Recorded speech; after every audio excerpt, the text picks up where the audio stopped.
Students, we have thoroughly discussed chapter number 11, noise in the environment. Now let's take an overview of this chapter कि what happened here in this chapter कि हमने इस chapter में क्या discuss किया है, जिसका एक शॉर्ट ओवरव्यू लेते हैं. So student, this chapter is about very important social issue, noise pollution.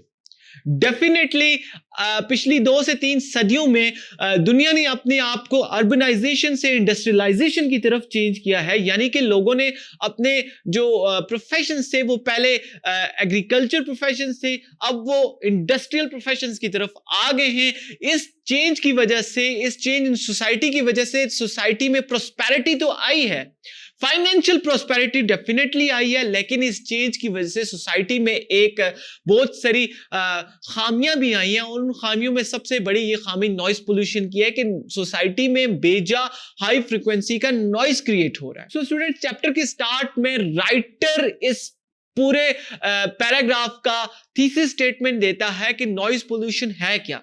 So noise pollution simple words में अनवांटेड साउंड है हमारे ईयर्स के लिए, जो हमारे ईयर्स बर्दाश्त नहीं कर सकते, जो कि बाद में मेंटल स्ट्रेस का बायस बनता है. हम उसको नॉइस पोल्यूशन कहते हैं.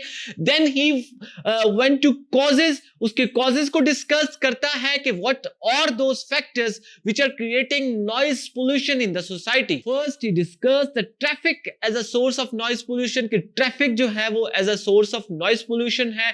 ट्रैफिक में जो हमारे हॉकिंग ऑफ ड्राइवर्स है कि ड्राइवर्स का हॉर्न्स पे हाथ रखना और वहां पे हॉर्न बजाते रहना, ये एक मेंटल स्ट्रेस का बायस है, क्योंकि वो बड़ा ही स्ट्रेसफुल नॉइस होता है हॉर्न्स का. देन एयरपोर्ट्स के नजदीक, रेलवे लाइंस के नजदीक, क्योंकि रेल और एयरप्लेन्स का साउंड बहुत ज्यादा होता है, बहुत हाई फ्रीक्वेंसी का साउंड होता है.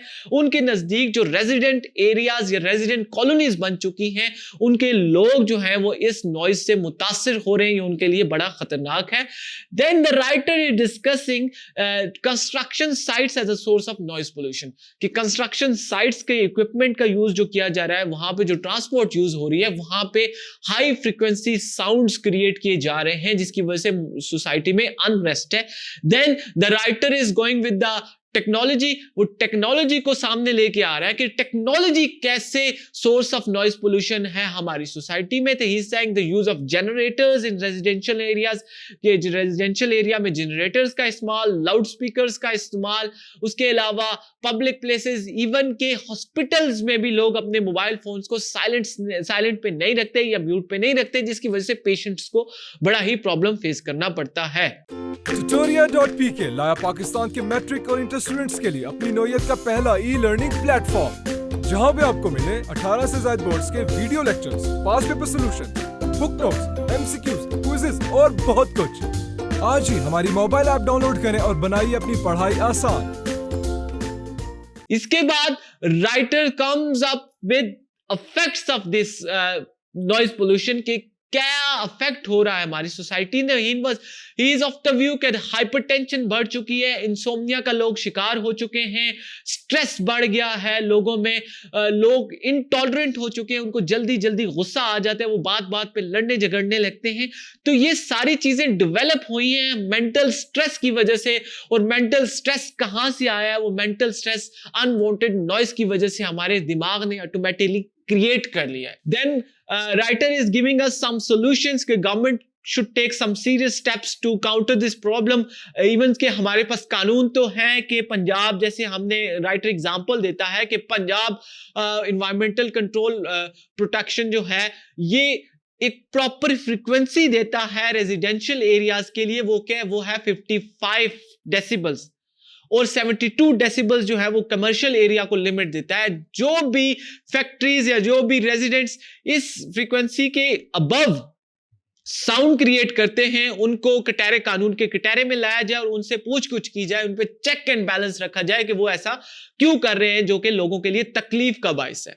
इसके अलावा गवर्नमेंट को अवेयरनेस प्रोग्राम्स शुरू करने चाहिए कि ये कितनी खतरनाक बात है, क्योंकि मुआशरे में इस बात को अभी तक सीरियस नहीं लिया जा रहा. क्योंकि लोगों को ऐसा लगता ही नहीं है कि साउंड भी हमारी किसी बीमारी का बायस बन सकता है, लेकिन ओरिजिनली ये साइंटिफिकली प्रूव्ड है कि अनवांटेड साउंड की वजह से आपको मेंटल सिकनेस हो जाती है, इवन के फिजिकल फटीग का शिकार भी आप हो जाते हैं। तो आखिर में students, writer is coming with the solution के हमें अपनी सिविक रिस्पॉन्सिबिलिटीज और अपनी इंडिविजुअल रिस्पॉन्सिबिलिटीज का ख्याल भी रखना चाहिए, ताकि हम दूसरों का ख्याल रखें, दूसरों के पीस का ख्याल रखें, उनके आराम में खलल ना डालें और एक पीसफुल और एक क्वाइट पाकिस्तान लोगों को प्रोवाइड करें। Later on we have discuss two very important grammatical topics, जिसमें सबसे पहले ट्रांजिशनल डिवाइसेस थी। तो ट्रांजिशनल डिवाइसेस स्टूडेंट्स एक वर्बल ब्रिजेस होते हैं। वर्बली लैंग्वेज में जब हम ब्रिज क्रिएट करते हैं उनको हम ट्रांजिशनल डिवाइसेस कहते हैं, या उनको हम इंग्लिश में कनेक्टिव्स कहते हैं, क्योंकि वो कनेक्ट करते हैं एक आइडिया को दूसरे आइडियाज के साथ। इसको हम 6 डिफरेंट कैटेगरीज में डिवाइड किया और हमने हर कैटेगरीज में उसकी ट्रांजिशनल डिवाइसेस भी देखी। देन हम अपने नेक्स्ट टॉपिक की तरफ गए जो कि एडवर्ब क्लॉज था। एडवर्ब क्लॉज को हमने डिफाइन किया कि adverb clause is a group of words जो कि एज अ एडवर्ब काम करते हैं। और एडवर्ब क्या करता है, एडवर्ब का काम क्या है, वो वर्ब को मॉडिफाई करता है। तो यहां पे एडवर्ब क्लॉज में ग्रुप ऑफ वर्ड्स जो हैं वो ओवरऑल सारे मिलके एज अ वर्ब काम करते हैं, यानी वर्ब को मॉडिफाई करते हैं। This is Sardar Hamza, your English instructor from tutorial.pk। I hope आपको ये ओवरव्यू समझ आ चुका होगा। Let's move to question answer section of this chapter.